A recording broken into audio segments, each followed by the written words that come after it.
The Manhattan skyline glittered like a distant promise as Emily Bennett stood at the window of her modest Brooklyn apartment. At 22, she had the world ahead of her, but tonight, her mind was consumed by a decision that would alter the course of her life forever.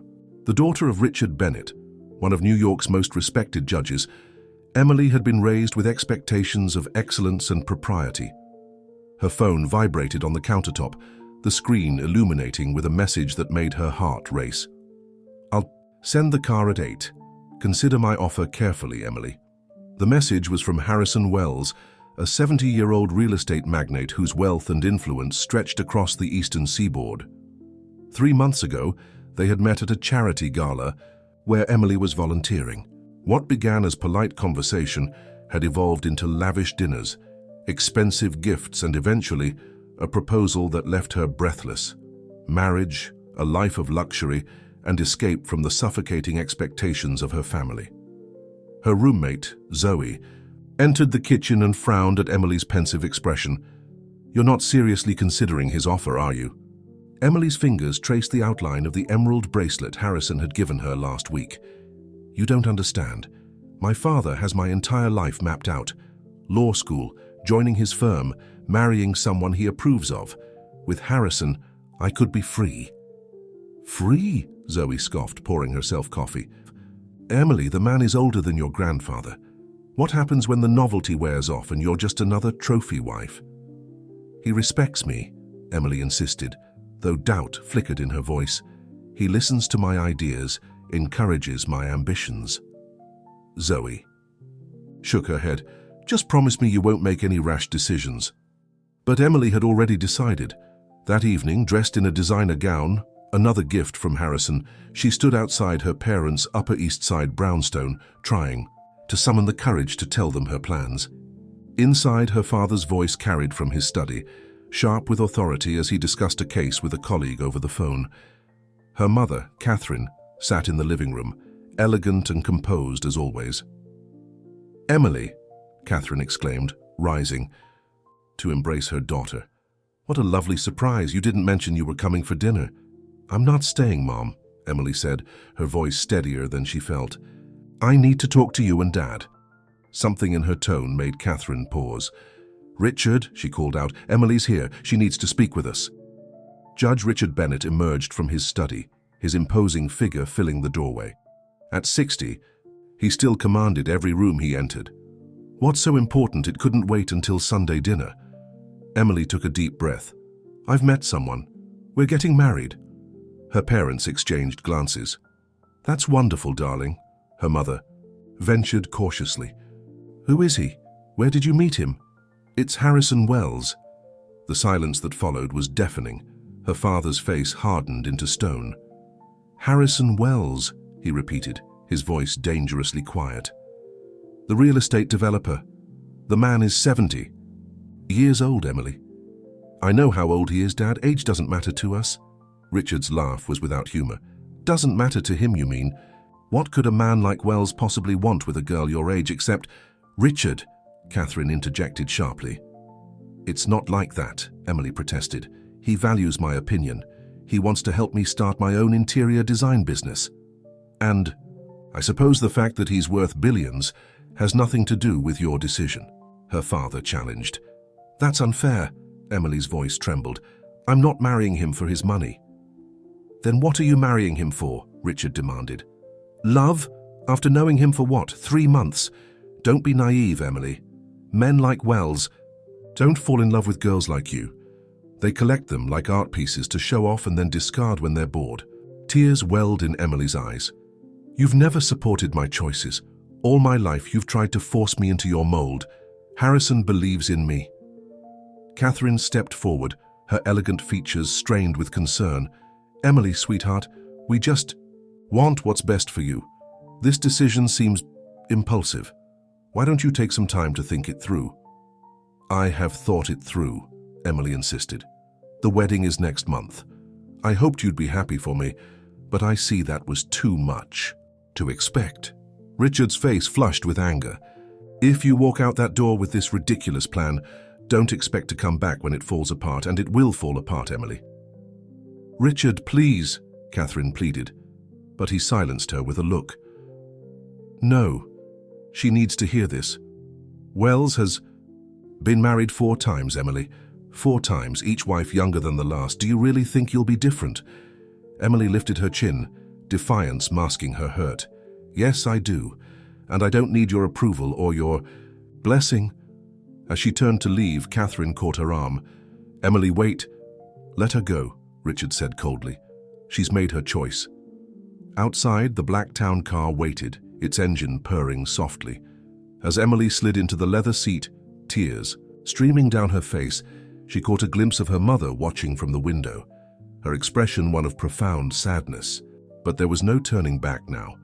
The car pulled away from the curb, carrying her toward a future that promised escape, luxury, and the freedom she craved. In the penthouse suite of the Wells Tower, Harrison greeted her with champagne and a smile that didn't quite reach his eyes. I take it your parents were less than supportive? Emily accepted the crystal flute, blinking back tears. They don't understand, they never have. Harrison's weathered hand cupped her cheek, his touch possessive. They will, in time. When they see what I can give you, they'll understand that I can provide opportunities they never could. As Emily sipped the champagne, a strange calm settled over her. This was her choice, her path forward. In 4 weeks, she would be Mrs. Harrison Wells, mistress of a vast fortune, and finally free from her father's controlling influence. She didn't notice the calculating gleam in Harrison's eyes as he watched her, didn't recognize the subtle shift in his demeanor now that she had burned her bridges. The first pieces of his plan were falling neatly into place. The wedding was an extravagant affair, covered by society magazines and business publications alike. Emily wore a custom-designed gown that cost more than her parents' brownstone, adorned with jewels that had once belonged to Harrison's grandmother. The ceremony was held in the botanical gardens of his Hampton estate, with hundreds of guests, business associates, politicians, celebrities, but not a single member of Emily's family. As she spoke her vows, Emily caught sight of a man standing at the periphery of the gathering. Tall, with watchful eyes and an athletic build, he observed the proceedings with a detached professionalism. When he noticed her looking, he gave a respectful nod. That's James Carter, Harrison explained. Later during the reception. Head of security. He'll be handling your protection from now on. Protection? Emily echoed, surprised. Do I need protection? Harrison's smile was thin. My dear, you're married to one of the wealthiest men in New York now. There are always risks associated with such a position. The word risks hung in the air, carrying a weight that Emily couldn't yet understand. As Harrison led her away to meet another important guest, James Carter watched them go, his expression unreadable. The honeymoon was a whirlwind tour of Europe, Paris, Monaco, the Italian Riviera. Emily was showered with gifts, couture dresses, rare perfumes, priceless jewelry. Each morning brought a new surprise, each evening a new society event where she was presented like a prized acquisition. And this is my wife, Emily, Harrison would say, his hand firmly at the small of her back. Isn't she exquisite? At first, the attention was flattering, but as the weeks passed, Emily began to notice subtle changes in Harrison's behavior. He selected her outfits for each event, critiqued her mannerisms, monitored her conversations with other guests. When she befriended the young wife of a French businessman, Harrison whisked her away to their next destination without explanation. But I promised Isabel we'd have lunch tomorrow, Emily protested as their private jet prepared for takeoff. I've made more important arrangements, Harrison replied dismissively. Besides, Isabel isn't the sort of connection you should be cultivating. Back in New York, their life settled into a pattern. Harrison spent his days managing his empire, while Emily found herself increasingly isolated in their penthouse. She broached the subject of her interior design business, but Harrison always had reasons why the timing wasn't right. Focus on being my wife for now, he would say. Learn to navigate our social circle properly. There's plenty of time for hobbies. Later. Emily's calls to Zoe went unanswered. Her old phone had been replaced with a new one, her contacts mysteriously absent. Her social media accounts had been deactivated for security reasons. Even her outings were supervised. with James Carter or another security team member always present, watching, reporting back to Harrison. The golden cage was closing around her, its bars disguised as luxury and privilege. And as autumn turned to winter, Emily began to wonder if the price of her freedom had been far higher than she'd ever imagined. 6 months into her marriage, Emily's life had transformed into a carefully orchestrated performance. Each morning, her stylist arrived to prepare her for the day. Her calendar was maintained by Harrison's personal assistant, filled with charity luncheons, gallery openings, and dinner parties where she was expected to charm Harrison's associates while saying nothing of consequence. The Wells Tower penthouse, once a symbol of liberation, now felt like an elaborate prison. Security cameras monitored every entrance and exit. The staff, while unfailingly polite, reported her activities directly to Harrison. Even her shopping excursions were arranged and supervised, with purchases pre-approved by her husband. "Mrs. Wells," James Carter's voice interrupted her thoughts as she gazed out at the Manhattan skyline. "Your car is ready downstairs." Emily turned to face the head of security. Unlike the other staff, Carter maintained a professional distance that bordered on detachment. He never smiled, never engaged in small talk, yet his presence was strangely reassuring. "Thank you, Mr. Carter," she replied, gathering her purse. "Is Angela coming with us today?" "Ms. Rodriguez is unavailable. I'll be accompanying you to your appointment." Emily nodded, hiding her disappointment. Angela, though technically another security detail, had become something close to a friend during their outings. Now it seemed Harrison had noticed. In the elevator, Emily studied Carter's reflection in the polished doors. "How long have you worked for my husband, Mr. Carter?" "5 years, Mrs. Wells." "And before that?" A barely perceptible hesitation. "Military service followed by private security contracts. You must know a lot about Harrison and his business dealings." Carter's expression remained neutral. "I know what I need to know to do my job effectively." The elevator doors opened to the private garage. Carter gestured toward the waiting SUV, his eyes scanning the surroundings with practiced efficiency. As they drove toward the upscale medical clinic where Emily had her monthly checkup, she felt a growing unease. These regular appointments had been Harrison's idea. "Ensuring your health is a priority, my dear," but Emily suspected their true purpose was surveillance of another kind. "Mr. Carter," she ventured, "have you ever questioned the ethics of what you do for Harrison?" His eyes met hers briefly in the rearview mirror. "My job is to ensure your safety, Mrs. Wells." "Is it? Or is it to ensure I don't stray too far from my husband's control?" Carter pulled the car to the curb half a block from the clinic, turning to face her. For the first time, his professional mask slipped, revealing something like concern. "Mrs. Wells, be careful. These walls have ears." Before she could respond, he had exited the vehicle and was opening her door, face once again impassive. Thais. Appointment followed its usual pattern. Blood tests, vital signs, a brief consultation with Dr. Rosenberg, a physician whose discretion was apparently worth the exorbitant fees Harrison paid.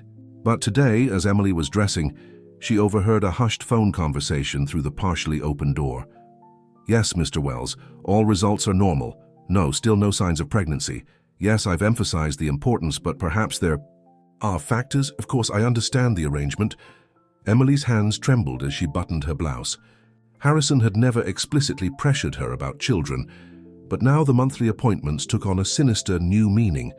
She was being monitored, assessed for her reproductive value like prized livestock. On the drive back, Carter again broke his usual silence. "Your hands are shaking, Mrs. Wells." Emily clutched them together in her lap. "It's nothing, just a little cold. There's a sweater in the compartment beside you, and the heat can be adjusted." The unexpected consideration caught her off guard. "Thank you." As they pulled into the private garage, Carter spoke again, his voice low and urgent. "Mrs. Wells, I recommend caution in your conversations with Dr. Rosenberg. Doctor-patient confidentiality isn't always respected." The warning hung between them, heavy with implication. Emily nodded, a silent acknowledgement of the alliance that had just formed. Upstairs, Harrison was waiting, his thin smile not reaching his eyes. "How was your appointment, my dear?" "Fine," Emily replied, keeping her voice light. "Dr. Rosenberg says I'm in perfect health." "Excellent. We have dinner with the Montgomerys tonight. Wear the blue Versace. It complements your complexion." Beautifully. Not a suggestion, an order. At dinner, Emily played her part flawlessly, laughing at Robert Montgomery's bland jokes, admiring his wife's ostentatious jewelry, all while Harrison discussed their latest real estate venture. But her mind was elsewhere, turning over Carter's warning, the doctor's phone call, the invisible threads of control tightening around her. "Emily is quite the find," Montgomery commented, his gaze lingering on her neckline. "You've always had an eye for beauty, Harrison." "Beauty and value," Harrison corrected smoothly. "Emily comes from excellent stock, Judge Bennett's daughter, impeccable lineage, even if her father and I have our differences." The casual commodification made Emily's stomach turn. She excused herself to the restroom, desperate for a moment alone.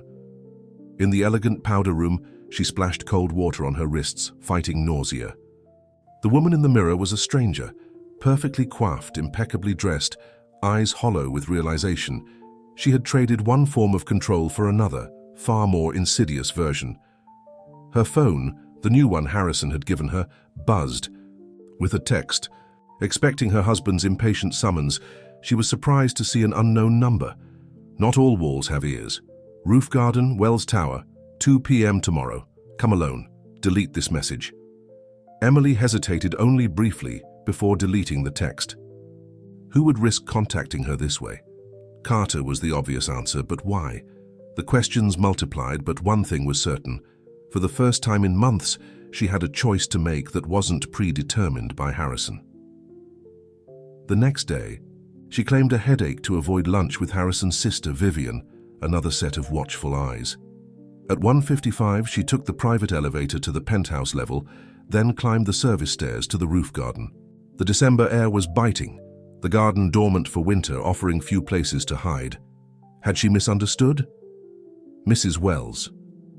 She turned to find Carter emerging from behind a large planter. He was dressed casually, without his usual earpiece or security badge. "You sent the text," she said, not a question. "Yes, forgive the cloak and dagger, but this conversation needed to happen away from surveillance." "What conversation?" Carter glanced around before answering. "Your husband isn't who you think he is." Emily laughed bitterly. "I'm beginning to realize that." "No," Carter insisted, stepping closer. "It's worse than you know. The control, the isolation, that's just the surface. Harrison Wells has built his fortune on manipulation, fraud, and strategic destruction of his opponents. Why are you telling me this? You work for him." "I have my reasons." Something flickered across Carter's face, an old pain, quickly suppressed. "Mrs. Wells, your father wasn't wrong to warn you. Harrison's previous wives weren't just discarded. They were systematically broken down, stripped of their identities, and then disposed of." The word hung in the frigid air between them. "What do you mean, disposed of?" Emily whispered, though part of her didn't want the answer. His first wife had a convenient accident after threatening divorce. The second was institutionalized with a sudden psychological breakdown. The third vanished during a sailing trip in the Mediterranean. The fourth, Carter hesitated. The fourth managed to escape, but only after surrendering everything, her assets, her reputation, even custody of their son. Emily felt the cold penetrating deeper than her bones. "Why would you risk telling me this?" "Because you remind me of someone." Carter's voice softened. "Someone who trusted Harrison Wells and paid dearly for it." Before Emily could press further, the roof access door opened. They stepped apart quickly as one of the housekeeping staff emerged with laundry for the line. The moment was broken, but the seed of doubt had been firmly planted. That evening, as Harrison's personal assistant briefed them on upcoming events, Emily studied her husband with new awareness. The controlling behavior, the isolation tactics, the subtle threats disguised as concern, they formed a pattern she should have recognized sooner. "Is something wrong, my dear?" Harrison asked, catching her stare. "You seem distracted tonight." Emily forced a smile. "Just tired. I think I'll retire early if you don't mind." "Of course." He kissed her forehead, his lips cold against her skin. "Rest well. We have the Bloomberg reception tomorrow." In the privacy of her dressing room, one of the few spaces without visible cameras, Emily paced, trying to make sense of Carter's warnings. Was he telling the truth? Did he have his own agenda? And if Harrison was truly dangerous, what options did she have? Her gaze fell on the jewelry safe, where she kept her most valuable pieces. Impulsively, she opened it, running her fingers over the collection that had once symbolized Harrison's generosity, but now felt like pretty shackles. Behind the velvet trays, she found a small compartment she hadn't noticed before. Inside was a single item, a worn photograph of a younger Harrison with a beautiful dark-haired woman. On the back, in faded ink, "Remember what you promised. 1989. The discovery left Emily with more questions than answers, but one thing was becoming increasingly clear. Beneath the veneer of wealth and respectability, Harrison Wells harbored dark secrets, and she was now caught in their web. That night, lying awake beside her sleeping husband, Emily made a decision.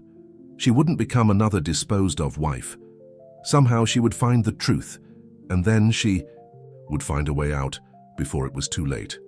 The next morning, Harrison informed her that James Carter had been reassigned to their Seattle property, effective immediately. "Seattle?" Emily echoed, trying to mask her alarm. "Why the sudden transfer?" Harrison's smile didn't reach his eyes. "Carter requested it months ago. His replacement, Mr. Daniels, comes highly recommended. You'll find him equally competent." Emily nodded, understanding the message beneath the words. Carter had warned her, and now he was gone. Her potential ally had been removed, and the walls of her golden cage had just grown higher. Spring arrived in Manhattan, painting Central Park in vibrant greens and pinks that Emily could only glimpse from the tinted windows of her chauffeured car. 9 months into her marriage, she had perfected the art of smiling emptily while screaming inside. Harrison's control had tightened after Carter's abrupt departure, with the new head of security, Victor Daniels, monitoring her movements with cold efficiency. Emily's days followed a predictable pattern: breakfast with Harrison when he was in town, carefully scheduled appointments and social events, dinner parties where she was displayed like a prized possession. Her nights were spent in a luxurious bedroom that felt increasingly like solitary confinement. "Mrs. Wells, you have a call," announced Meredith, Harrison's executive assistant, entering the sunroom where Emily was pretending to read. Emily looked up in surprise. Few people had access to her private line, and those calls were typically screened. "Who is it?" "A Ms. Zoe Parker. She says she's an old friend." Zoe. Emily's heart raced. She hadn't spoken to her former roommate in months, not since Harrison had orchestrated their gradual disconnection. "I'll take it in the study," Emily said, trying to sound casual. Meredith hesitated. "Mr. Wells prefers that personal calls be taken on speaker in the main areas." "Mr. Wells isn't here," Emily replied with uncharacteristic firmness. "And I'd like some privacy." Something like sympathy flickered across Meredith's professional mask. "Of course, Mrs. Wells. Take as long as you need." In Harrison's study, Emily locked the door before picking up the phone. "Zoe? Is it really you?" Thank God, I've been trying to reach you for ages. Your old number's disconnected and no one at your parents' knew how to contact you directly." The sound of her friend's voice brought tears to Emily's eyes. "It's complicated. Harrison likes to manage communications." A pause. "That doesn't sound healthy, Em." "It's not what you think," Emily lied automatically, then stopped herself. "Actually, it's exactly what you think. I made a mistake, Zoe, a terrible mistake. Tell me what's happening. Are you safe?" The question hung in the air. Was she safe? Physically, yes. Harrison had never threatened violence, but emotionally, psychologically, Emily felt herself fracturing a little more each day. "I don't know," she admitted finally. "Things aren't what they seemed. Harrison isn't who I thought he was." "Can you leave? Come stay with me." Emily glanced at the security camera in the corner of the study, its red light blinking steadily. It's not that simple. I'm watched. Constantly. That's not normal, Em. That's abuse. The word landed like a physical blow. Abuse. She'd never applied that term to her situation, but it fit with terrible precision. Listen, Zoe continued urgently. I met someone who knows things about Wells, serious things. We need to talk in person. The Cherry Lane Cafe tomorrow at 10 a.m. Can you make it? Emily thought quickly. I have a hair appointment at 9:30. I might be able to slip away. Be careful. Don't tell anyone. After hanging up, Emily sat in Harrison's leather chair, her mind racing. For months she'd been gathering scraps of information, trying to piece together the truth about her husband. Carter's warning had been just the beginning. Since then, she'd noticed discrepancies in the stories Harrison told about his past, overheard troubling fragments of business conversations, discovered financial documents that hinted at questionable transactions. Now Zoe might have actual information, proof perhaps of whatever Harrison was hiding. The chance was worth the risk. The following morning, Emily allowed her driver to take her to Bergdorf's salon, knowing that Victor Daniels would be monitoring her location via the tracking app on her phone. As her stylist worked, Emily casually mentioned wanting to browse afterward. "Shall I accompany you, Mrs. Wells?" asked Angela Rodriguez, the female security detail who occasionally still accompanied her. "That won't be necessary," Emily replied with practiced nonchalance. "I'll just be on the second floor. Perhaps you could get yourself a coffee. I'll meet you back here in an hour." It was a calculated risk. Angela was the most lenient of her watchers, and Emily had carefully cultivated a rapport with her. Still, she held her breath until Angela nodded. "1 hour, Mrs. Wells. I'll keep my phone on." The moment Angela disappeared toward the elevators, Emily hurried to the service stairs. Outside, she hailed a taxi, giving an address 3 blocks from the Cherry Lane Cafe. Her heart pounded as she checked her watch. She had 50 minutes before Angela would raise the alarm. The cafe was busy with late-morning customers. Emily spotted Zoe in a corner booth, accompanied by a man whose back was to the door. As she approached, the man turned and Emily froze in shock. Carter. James Carter rose, gesturing for her to sit. "Mrs. Wells, thank you for coming." Emily slid into the booth, confusion washing over her. "You're in Seattle." "I never went to Seattle," Carter replied. "Harrison wanted you to think I'd been transferred. In reality, I was fired the day after our rooftop conversation." Zoe leaned forward. "James contacted me through mutual connections. He's been trying to build a case against Wells for years." "A case? What kind of case?" Carter glanced around before answering quietly. "Financial fraud, primarily. Wells has been running elaborate investment schemes, using his reputation and connections to attract capital for ventures that don't exist." "Like a Ponzi scheme?" Emily asked, recalling business terms from her college economics class. "More sophisticated, but similar in principle. He layers legitimate businesses over fraudulent ones, using complex corporate structures to hide the money trail." Zoe squeezed Emily's hand. He's ruined people. Families have lost everything." The pieces were falling into place. Harrison's insistence on her father's connections, the strange financial documents she'd glimpsed, the nervous investors she'd met at parties who seemed desperate for Harrison's approval. "My father," Emily whispered. "Harrison mentioned they had differences. Did he?" "Judge Bennett ruled against one of Wells's shell companies 5 years ago," Carter confirmed. "It was a minor setback for Harrison, but he never forgets a slight. Marrying you wasn't just about your youth or beauty, Emily. It was revenge, showing your father that he could take his precious daughter, and there was nothing the judge could do about it." The revelation struck Emily like physical pain. She'd been a pawn in a vindictive game, nothing more. "Why are you telling me this?" she asked Carter. "What do you want from me?" "Evidence," he replied simply. "As his wife, you have access to spaces and information that others don't. With your help, we could expose him." "And put him in prison," Zoe added fiercely. Emily thought of the security cameras, the monitored phones, the staff reporting her every move. "It's impossible." He watches everything I do. Not everything, Carter countered. There are blind spots in his system. There always are.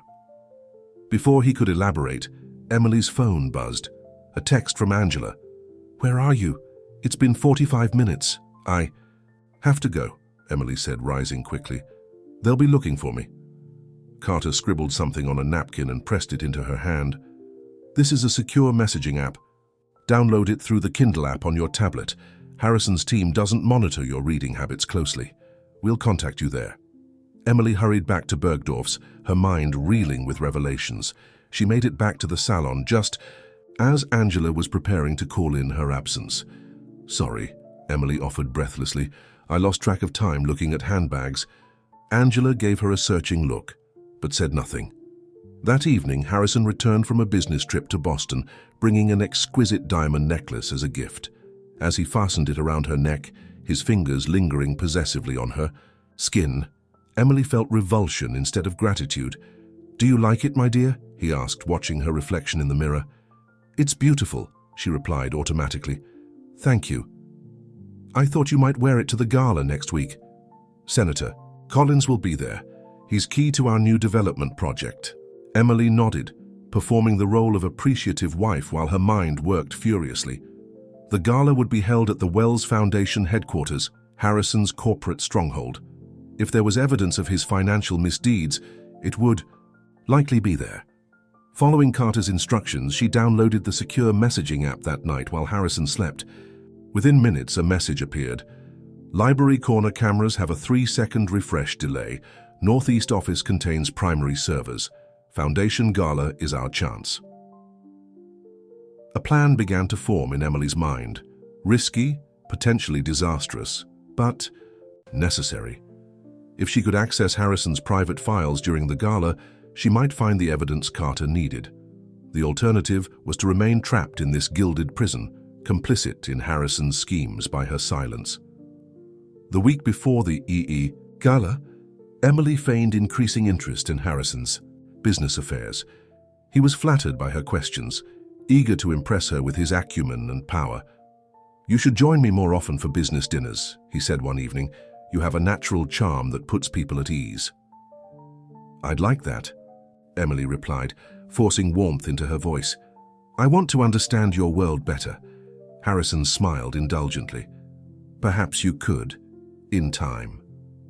The condescension fueled her determination. She would prove more capable than he ever suspected, just not in the way he imagined.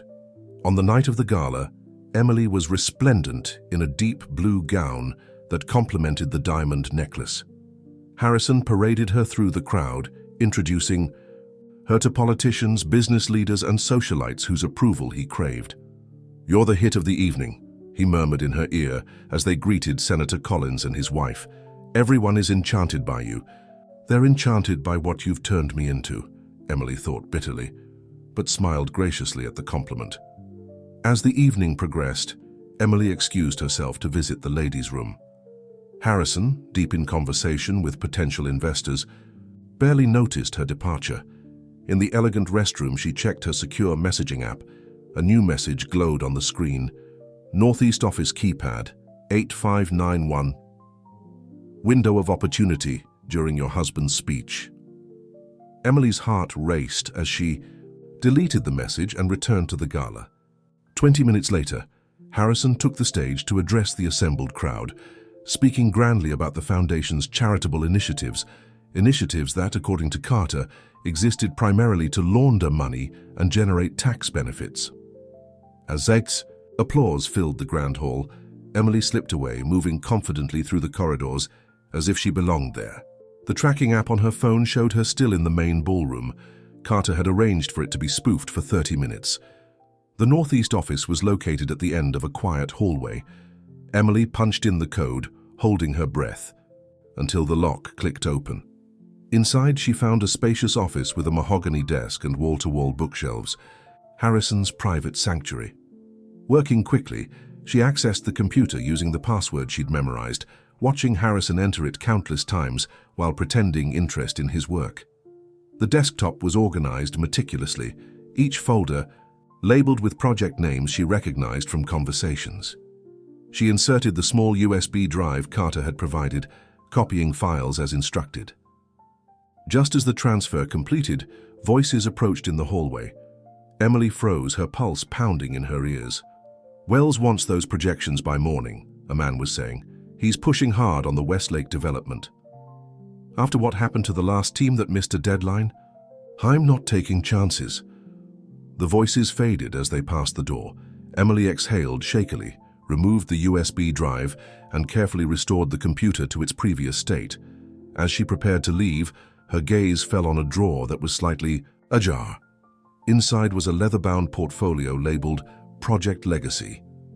Acting on instinct, she opened it, finding a series of documents outlining a massive development scheme in her father's judicial district. The details were shocking. Environmental regulation bypasses, zoning law manipulations, and most disturbing, a strategy to pressure or compromise local officials who might stand in the way. Her father's name appeared repeatedly, with notations about neutralizing resistance and leveraging personal connections. The final page contained a handwritten note. "Bennett situation resolved through matrimonial alliance. Project can proceed as planned." The revelation struck Emily like a physical blow. Her entire marriage had been a business strategy, a way to neutralize her father's opposition to Harrison's corrupt development plans. She hadn't just been a trophy wife. She'd been a tactical acquisition, a human shield against legal scrutiny. The realization crystallized Emily's resolve. Harrison Wells would pay for his manipulation, regardless of the cost to herself. Hearing returning footsteps, Emily quickly photographed key pages with her phone, replaced the portfolio, and slipped out of the office. She made it back to the ballroom just as Harrison was concluding his speech to thunderous applause. When he found her in the crowd, his eyes narrowed slightly. "Where were you? I didn't see you during my speech." Emily smiled, touching the diamond necklace at her throat. "Powder room. You know how these events are, there's always a line." Harrison studied her face for a moment before nodding. "Well, you missed quite the performance. Senator Collins has practically committed to supporting the Westlake project." "Congratulations," Emily replied, her voice steady despite the turmoil. Inside, "You always get what you want, don't you?" "Always," Harrison agreed, placing a possessive hand at the small of her back. "I wouldn't have it any other way." As they circulated through the remaining guests, Emily felt the USB drive pressing against her skin where she'd hidden it in her bra. It contained the beginning of Harrison's downfall and, she hoped, her own liberation. What she didn't notice was Victor Daniels watching her from across the room, his expression thoughtful as he spoke quietly into his communication device.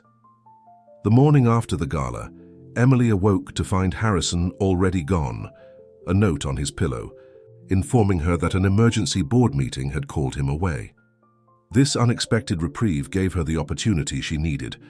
With trembling hands, she retrieved the USB drive from its hiding place and messaged Carter through the secure app. "I have it. What now?" His response came within minutes. "Hotel Indigo, room 712, 2 p.m. Come alone."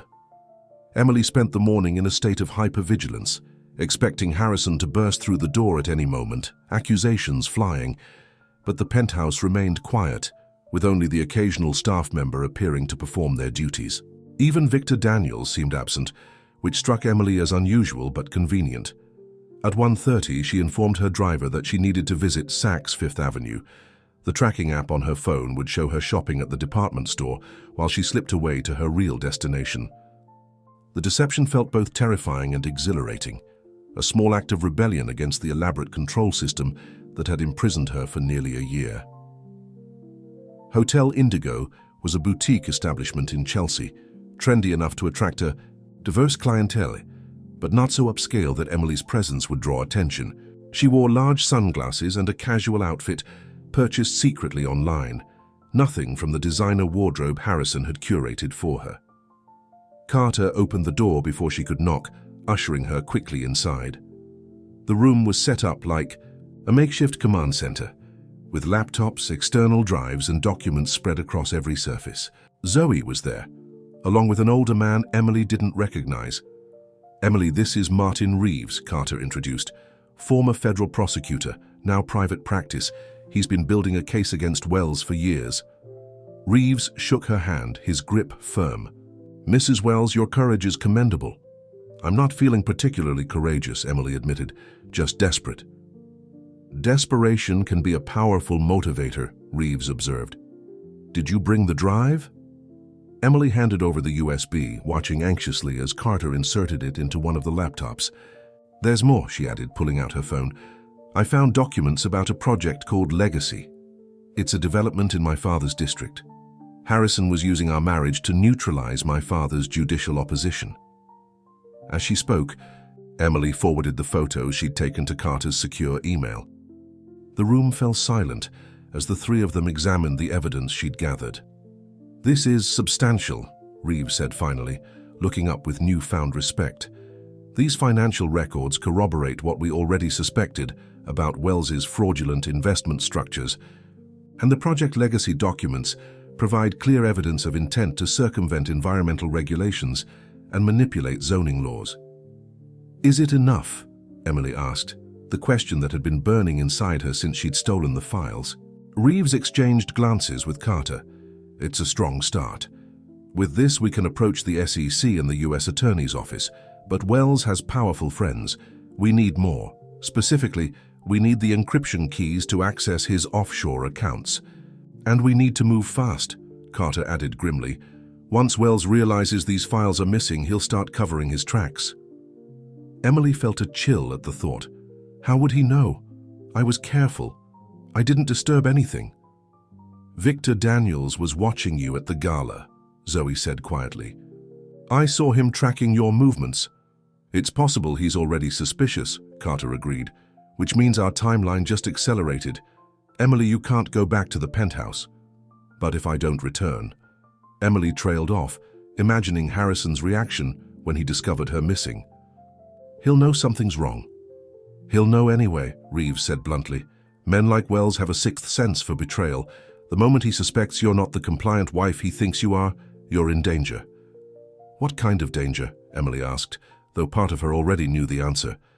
His previous wives who threatened his image or business didn't fare well, Carter replied, his expression grim. We can't risk it. We need to get you to a safe location while we process this evidence. Emily shook her head. If I disappear now, he'll destroy everything before you can act. I need to go back, maintain the illusion that nothing's changed. That's insane, Zoe protested. You can't play cat and mouse with someone like Wells. I've been doing it for months, Emily replied with newfound determination. I can do it a little longer. Besides, you said you need encryption keys. I might be able to find them. A heavy silence fell over the room. Finally, Reeves spoke. Mrs. Wells is right. As long as she maintains the appearance of normalcy, we have time to build our case properly. But, he added, fixing Emily with a stern gaze, at the first sign of suspicion from your husband, you get out. Immediately. No heroics. Emily nodded, grateful for the validation of her instincts. I'll be careful. They spent the next hour strategizing. Emily would return to her normal routine, continuing to gather information while the legal team built their case. Carter provided her with a new secure communication device disguised as a compact mirror, untraceable and unlikely to trigger Harrison's security measures. Check in every 6 hours, he instructed. If we don't hear from you, we'll assume the worst and move accordingly. As Emily prepared to leave, Zoe pulled her into a fierce hug. You're the bravest person I know, she whispered, tears in her eyes. Promise me you'll stay safe. I promise, Emily replied, though the words felt hollow, even as she spoke them. Safety was a luxury she'd surrendered the moment she decided to fight back. Back at Saks, Emily made a show of purchasing several items to validate her shopping trip before returning to the penthouse. She'd barely settled in when Harrison called. Hello, my dear, his voice oozed through the speaker. How was your day? Productive, Emily replied, forcing lightness into her tone. I found the most beautiful cashmere sweater at Saks. Lovely. I'm afraid I won't be home for dinner. This board situation is complicated. Something in his tone raised Emily's suspicions. Is everything all right? A pause. Nothing for you to worry about, just some discrepancies in the quarterly reports. I'll tell you all about it when I get home. After they hung up, Emily sat perfectly still, analyzing the conversation. Discrepancies in the reports. Was it possible Harrison had already discovered the missing files, or was this an unrelated issue? She used the next few hours to search the penthouse methodically, looking for anything that might contain the encryption keys Reeves had mentioned. Harrison's home office revealed nothing beyond what she already knew. Their bedroom similarly yielded no secrets. It was in Harrison's dressing room that Emily made a discovery. Behind an array of custom-tailored suits hung a safe, smaller than the main household safe, and one she'd never seen Harrison access. Unlike the biometric lock on the primary safe, this one required a combination. Remembering a conversation from months ago, Emily tried Harrison's grandmother's birth date, 06-14-19. The safe remained locked. She tried his mother's, 09-22-34. Nothing. Running out of ideas, she hesitated, then entered their wedding date, 05-17-24. The lock clicked open. Inside was a single item, a titanium key card with a string of numbers and letters etched into its surface. Emily quickly photographed it with her secure device before replacing it exactly as she'd found it. She barely had time to close the safe and exit the dressing room before she heard the penthouse elevator activate. Harrison was home early. Composing herself, Emily greeted him with a practiced smile. "I thought you said you'd be late." Harrison's face was unreadable as he shed his suit jacket. The situation resolved itself more quickly than anticipated. He studied her with unusual intensity. "You look flushed. Are you feeling well?" "Just a bit warm," Emily lied smoothly. "I was exercising." Harrison crossed to the bar and poured himself a scotch, the amber liquid catching the light as he swirled it. "I received an interesting call today from Victor. He mentioned you seemed distracted at the gala last night." Emily's heart thundered, but she kept her expression neutral. "Did he? I suppose I was a bit tired. Those events can be exhausting." "Indeed." Harrison sipped his drink. "He also mentioned you were absent during my speech. I told you I was in the powder room. There was a line." "Yes, that's what you said." Harrison's eyes never left her face. "Curious, though. Angela Rodriguez was in the ladies' room during that time. She didn't see you there." The trap was sprung so effortlessly that Emily nearly admired it. Harrison had been testing her, and she'd failed. "Perhaps we missed each other," she suggested, knowing how weak it sounded. Harrison set down his glass with deliberate precision. "Emily, I've been patient with you. I've given you everything a woman could want: luxury, status, security. In return, I expect only one thing: honesty." The irony was almost laughable. This man, whose entire empire was built on deception, dared to demand honesty from her. "You're right," Emily said, making a split-second decision to change tactics. "I wasn't in the powder room. I was feeling claustrophobic and needed air. I stepped out onto the terrace for a few minutes." Harrison studied her, weighing the confession. Why lie about something so trivial? "Because nothing is trivial with you, Harrison. Everything I do is scrutinized, reported, judged. Sometimes I just need a moment to myself without explaining or justifying it." A calculation seemed to happen behind Harrison's eyes, whether to accept this partial truth or push further. Finally, he nodded. "I understand. The social demands of your position can be overwhelming. But Emily," he added, his voice dropping to a dangerous softness, "don't ever lie to me again. I value transparency in all my relationships, especially my marriage." "Of course," Emily murmured, relief flooding through her. "I'm sorry." Harrison crossed to her, tilting her chin up with one finger. "You know I only want what's best for you, don't you?" "I know," she replied, fighting the urge to pull away from his touch. "Good." He smiled, the expression not reaching his eyes. "Now why don't you change for dinner? I've made reservations at Daniel. The Richardsons are joining us." The evening proceeded like countless others before it. Fine dining, polite conversation, Emily playing her role while Harrison showcased her like a prized possession. But beneath the polished surface, everything had changed. Harrison was watching her more closely, and Emily was acutely aware of the dangerous game she was playing.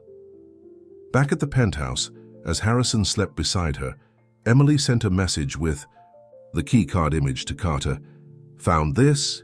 Important?" His response came instantly. "Jackpot. Swiss account access. Stay put and act normal. 48 hours max. 48 hours. Emily stared at the ceiling, listening to Harrison's steady breathing. 2 more days of deception. 2 more days of pretending. 2 more days until freedom. The next morning, Harrison was unusually attentive, suggesting they spend the day together, a rare occurrence that immediately triggered Emily's suspicions. "I thought you'd be busy with the board situation," she said carefully. "It can wait," Harrison replied, watching her closely. "I've been neglecting my beautiful wife. Let's drive to the Hamptons for lunch." It was a test, Emily realized. He wanted to get her away from the city, away from potential allies, to see what she would do. "That sounds wonderful," she said, matching his tone. "Let me just cancel my spa appointment."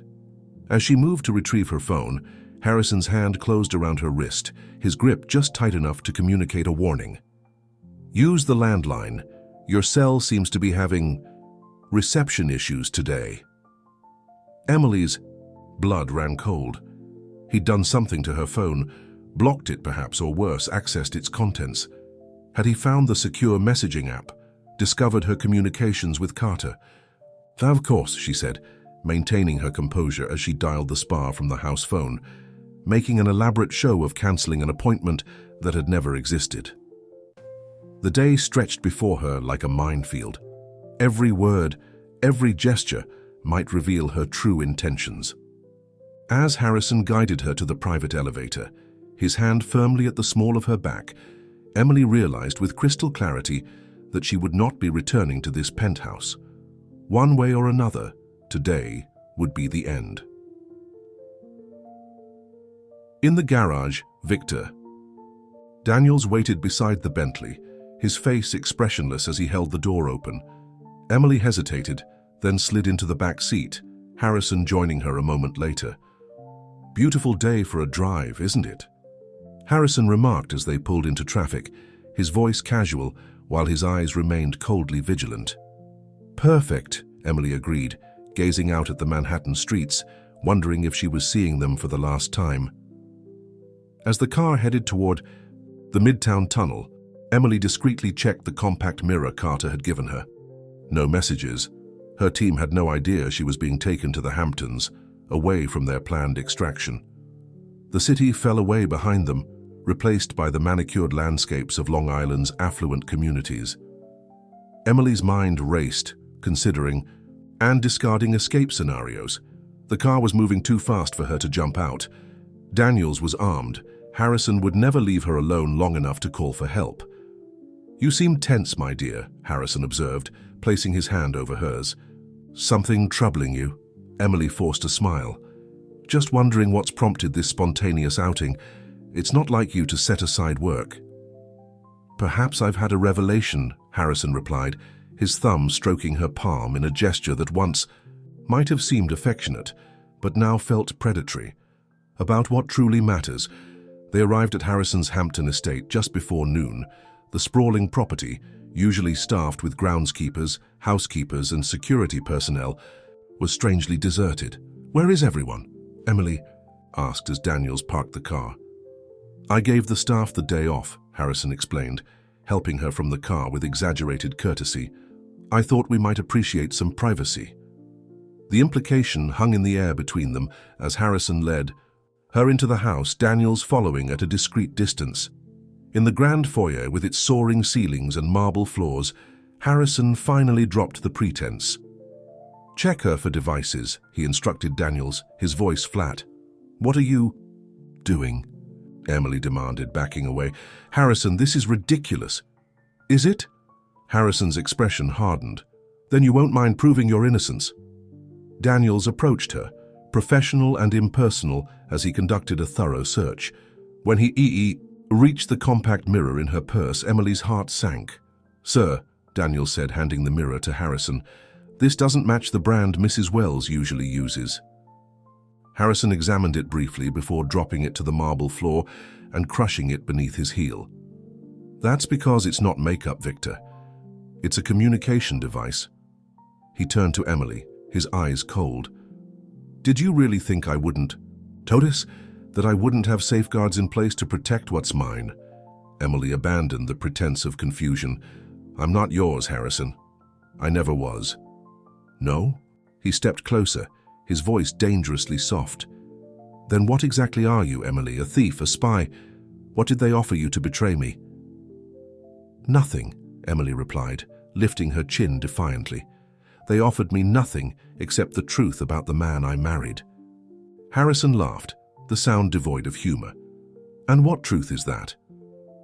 "That you're a fraud, that our marriage was just another business transaction, a way to neutralize my father's opposition to your Project Legacy scheme." Something like respect flickered in Harrison's eyes. "I see, you've been busy." He turned to Daniels. "Check the grounds, then begin Protocol 7. As Daniels left, Harrison gestured Emily toward the library. "Since you're so interested in the truth, my dear, let's have an honest conversation, just between husband and wife." The library had always been Emily's favorite room in the Hampton estate. With its floor-to-ceiling bookshelves, leather armchairs, and panoramic views of the Atlantic, it offered an illusion of freedom and possibility. Now, as Harrison guided her inside with a firm hand at her elbow, it felt more like an interrogation chamber. "Sit," he commanded, gesturing to a chair positioned before the massive oak desk. Emily remained standing. "I prefer not to." Harrison's mouth twitched. Amusement or annoyance, she couldn't tell. Still showing that Bennett's stubbornness. "Very well." He circled the desk and lowered himself into his chair, the picture of a man in complete control. "Let's discuss what you think you know." "I don't think I know anything," Emily replied. "I have evidence, financial records showing fraudulent investments, documents outlining your plan to manipulate environmental regulations for Project Legacy, the handwritten note about neutralizing my father through our marriage." Harrison leaned back, studying her with newfound interest. "Impressive. And what do you intend to do with this evidence?"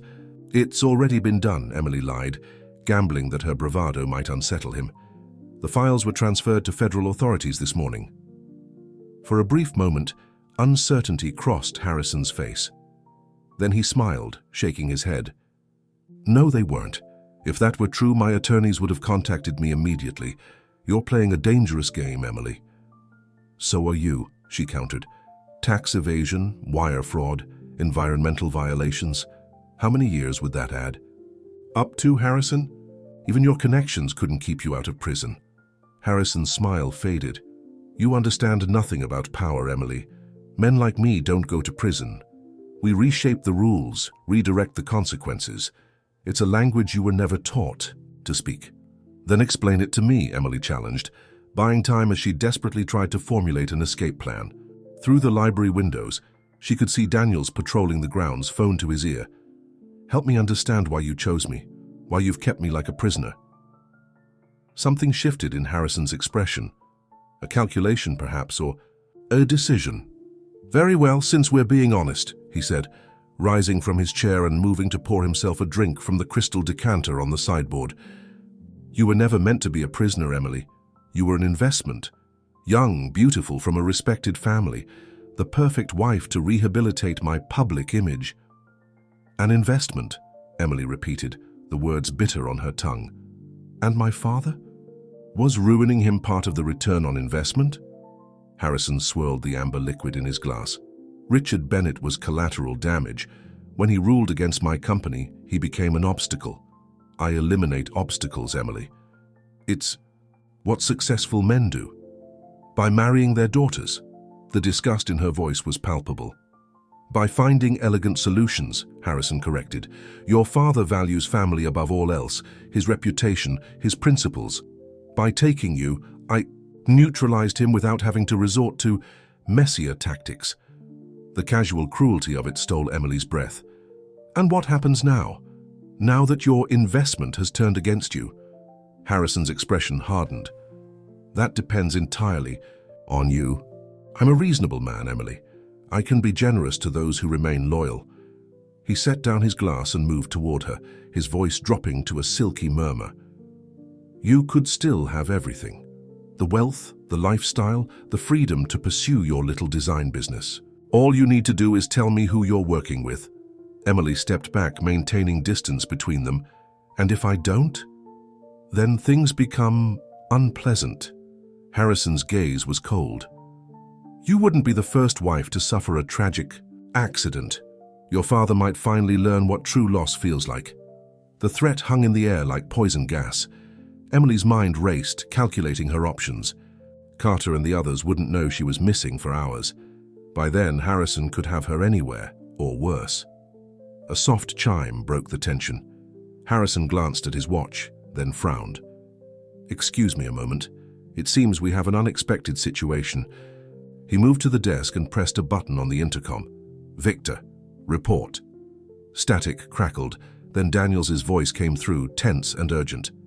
Sir, we have company. Multiple vehicles approaching the main gate. They're not responding to security protocols. Harrison's face darkened. How many? At least 3 SUVs, sir. And there appears to be a police cruiser among them. Emily's heart leaped. Could it be? Had Carter somehow tracked her here? Harrison's eyes locked on her, his expression murderous. You said the evidence hadn't been transferred yet. I lied, Emily replied, a surge of triumph washing through her. That's what investments do, Harrison. They eventually yield returns. With startling speed, Harrison lunged forward, grabbing Emily's arm with bruising force. This isn't over, he snarled, dragging her toward a bookshelf at the far end of the library. There's always an exit strategy. He yanked on a particular volume, and the bookshelf swung inward, revealing a hidden passage. Move, he ordered, shoving Emily ahead of him into the darkness. The narrow corridor led to a small elevator. Harrison punched a code into a keypad, and the doors slid open. Get in. No, Emily planted her feet, finally finding the courage to physically resist. I'm not going anywhere with you. Harrison's face contorted with rage. For a moment, Emily thought he might strike her. Instead, he reached inside his jacket and withdrew a small handgun. This isn't a negotiation, my dear. Get in the elevator. The cold metal pressed against her ribs left no room for debate. Emily stepped into the elevator, Harrison close behind her. As the doors closed, she heard shouting from somewhere in the house, voices calling her name. The elevator descended rapidly, emerging into a concrete tunnel that smelled of damp earth and salt air. It led to a small boathouse hidden in a cove below the property. Did you really think I wouldn't have contingencies? Harrison asked, guiding her at gunpoint toward a sleek speedboat moored at a private dock. I've spent decades preparing for every scenario, including betrayal. Outside, Emily could hear helicopter rotors thudding overhead. Time was running out for both of them. They'll find us, she said, stalling as Harrison attempted to untie the boat one-handed, the gun still trained on her. Your accounts are frozen by now. Your property's seized. Where do you think you can go?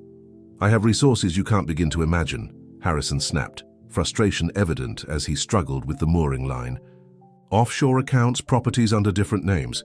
This is merely a tactical retreat. In his momentary distraction, Emily saw her chance. With a sudden movement, she shoved a stack of life preservers at Harrison, sending him off balance. The gun wavered and she lunged for his wrist, the two of them struggling for control of the weapon. Harrison was stronger, but Emily was fighting for her life, for her freedom. With a desperate twist, she broke his grip, the gun clattering to the dock. You little... Harrison lunged for her, his face contorted with rage. Emily jumped back, narrowly avoiding his grasp, and found herself at the edge of the dock. Behind her, the Atlantic stretched cold and grey. Before her, a man whose wealth and power had warped his sense of ownership and entitlement. It's over, Harrison, she said, breathing hard. You've lost. Nothing is over until I say it is. He dove for the gun, snatching it up and aiming it at her with trembling hands. "Get in the boat, Emily. Now." Before she could respond, the boathouse door burst open. James Carter stood there, weapon drawn, flanked by several agents in tactical gear. "Federal agents, drop the weapon, Wells." Harrison's face twisted with hatred as he realized the extent of his defeat. For a terrifying moment, Emily thought he might fire anyway, one last act of vengeance. Instead, with calculated precision, he lowered the gun to the dock. "This is a misunderstanding," he said, his composure returning with remarkable speed. "My wife and I were simply preparing for a boat ride." "Your wife tells a different story," Carter replied, nodding to Emily. "Are you all right, Mrs. Wells?" Emily felt tears of relief spring to her eyes. "I am now." The next few hours passed in a blur. Harrison was taken into custody, his protests about influential friends and legal consequences falling on deaf ears. Emily learned that her photos of the keycard had been the final piece needed to access Harrison's hidden accounts, revealing the full extent of his financial crimes. Federal agents had been preparing to move on Harrison that afternoon, but when Carter realized Emily was being taken to the Hamptons, they'd accelerated their plans, fearing for her safety. "How did you know where I was?" Emily asked as a paramedic checked her for injuries in the back of an ambulance. "The compact had GPS," Carter explained, his professional demeanor softened by concern. "When it went offline suddenly, we knew something was wrong." Zoe appeared, pushing past agents to throw her arms around Emily. "I thought we'd lost you," she sobbed. "When James said Harrison had taken you—" "I'm okay," Emily assured her, though the bruises forming on her arms told a different story. "It's really over."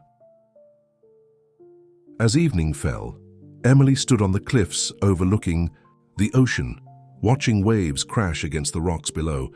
The Hampton estate, once Harrison's symbol of power and privilege, now buzzed with federal agents collecting evidence of his crimes. "Mrs. Wells?" A voice interrupted her thoughts. She turned to find Martin Reeves approaching, his expression grave but satisfied. "The U.S. attorney would like a word. They're preparing charges against your husband. Multiple counts of fraud, tax evasion, witness intimidation. With your testimony, he's looking at decades in prison." Emily nodded, a weight lifting from her shoulders. "I'll tell them everything I know." "There's something else," Reeves added. "Your father is here." Emily's heart skipped a beat. "My father? How?" "We contacted him when we realized the connection between Wells's project legacy and his judicial district. He's been instrumental in helping us understand the legal implications of Wells's planned environmental violations." Before Emily could process this information, she saw him, Judge Richard Bennett, striding across the lawn toward her, his familiar stern expression softened by something she hadn't seen in over a year. "Love." "Emily," he said simply, stopping, a few feet away, uncertain of his welcome. "Dad," she whispered, then closed the distance between them, falling into his embrace as tears streamed down her face. "I'm sorry, I'm so sorry." "No," he said firmly, holding her tight. "I'm the one who should apologize. I pushed you away when I should have protected you. I was rigid when I should have been understanding." "You were right about him," Emily admitted, pulling back to look at her father. "About everything." "I wish I hadn't been," he replied sadly. "Your mother is waiting at home. She's been baking your favorite cookies all day, her way of coping with worry." The mention of home, of her mother's cookies, of the life she'd left behind, broke something open inside Emily. Can I come back? Just until I figure out what's next." Her father's eyes shone with unshed tears. "Emily, you never needed to ask. Our door has always been open to you." In the weeks that followed, Emily discovered what true freedom felt like. The media frenzy around Harrison's arrest and the subsequent investigation was intense, but with her family's support and Carter's security expertise, she navigated it with growing confidence. Harrison's assets were frozen pending trial, including the penthouse where she'd lived in gilded captivity. Emily didn't mind. She moved back to her childhood bedroom in her parents' brownstone, finding unexpected comfort in its familiarity. The preliminary hearing was a formality, Harrison's financial crimes were so extensive and well documented that the judge denied bail, deeming him a flight risk. Emily attended, sitting between her father and Zoe, her head held high as Harrison was led away in handcuffs, his empire crumbling around him. Outside the courthouse, Emily faced a barrage of reporters shouting questions about her marriage to the disgraced financier. With calm dignity, she delivered a brief statement. "I believed in a dream that turned out to be an illusion. I won't be defined by my mistakes or by the man who tried to control me. Instead, I choose to rebuild my life on my own terms, with truth as my foundation." 6 months later, on a crisp autumn day, Emily stood before a small storefront in Brooklyn, keys in hand. The sign above the door read Bennett Designs in elegant script. Her interior design business, once dismissed by Harrison as a hobby, was becoming reality, funded by her own savings and a small loan from her parents. "It's perfect," Zoe declared, admiring the exposed brick walls and large windows. "Your first real office." "Our first real office," Emily corrected. After Harrison's arrest, Zoe had revealed her background in marketing and business management. Their partnership had been an obvious next step. As they unpacked boxes of samples and catalogs, Emily's phone rang, a number she recognized immediately. "Carter," she answered warmly. "How are you?" "Just checking in," he replied, his voice less formal than during their days of clandestine planning. Since the arrest, he'd transitioned from mysterious ally to trusted friend, occasionally joining Emily and Zoe for dinner or movie nights. "The trial date's been set, February 10th. Emily nodded, though he couldn't see her. "I'll be ready." "I know you will." A pause. "Actually, I was wondering if you might be free for dinner tomorrow. There's a new Thai place in the village that's supposed to be excellent." The hesitation in his voice made Emily smile. This wasn't a security update or case discussion. "I'd like that," she said simply. After they hung up, Zoe raised an eyebrow. "So, you and Carter?" Emily laughed, feeling a warmth that had nothing to do with fear or obligation. "I don't know, maybe. I'm not rushing into anything." "Good," Zoe approved. "You deserve to take your time, figure out what you really want." What Emily wanted was becoming clearer each day, a life built on her own choices, surrounded by people who valued her for herself, not as an acquisition or an asset. The scars of her time with Harrison would always be there, but they no longer defined her. That evening, she visited her parents for Sunday dinner, a tradition restored after her return. Her mother had invited Carter, who chatted easily with Judge Bennett about fishing spots in the Catskills. Emily watched them, this unexpected family she'd reclaimed and rebuilt, and felt a profound sense of peace. Later, as she helped her mother clear the dishes, Catherine squeezed her daughter's hand. "You know, when you first came home, I was so worried about you. You seemed hollowed out, but look at you now." Emily smiled, recognizing the truth in her mother's words. She had been hollowed out by Harrison's manipulation, by her own mistakes, by the gradual erosion of her identity. But that empty space had filled again, not with someone else's expectations or demands, but with her own strength and purpose. Outside, autumn leaves danced in the wind, gold and crimson against the darkening sky. Emily stood at the window, watching their graceful descent. Once she had been like those leaves torn from her roots, blown by the winds of a powerful man's desires. Now she was rooted again, not in dependence or fear, but in the rich soil of self-knowledge and resilience. Harrison had called her an investment. He'd never realized that the true investment had been in herself, in the woman she became through adversity, in the freedom she'd fought for and won. Tomorrow would bring new challenges, the business to build, the trial to face, the tentative possibility of romance with Carter to explore. But tonight, in this moment of quiet reflection, Emily Bennett knew one thing with absolute certainty. She was no longer anyone's possession. She belonged entirely, gloriously, to herself. Fim da Historia. Dear listeners, we hope Emily's journey from golden cage to true liberation has moved you.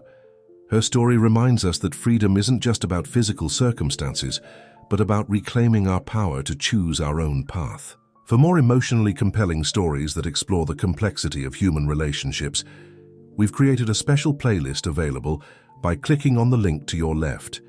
If you've enjoyed Emily's story of resilience and reinvention, please don't forget to subscribe to our channel and give this video a thumbs up.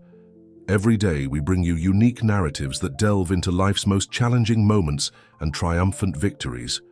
We can't wait to share our next story with you, and we'd love to hear your thoughts in the comments below.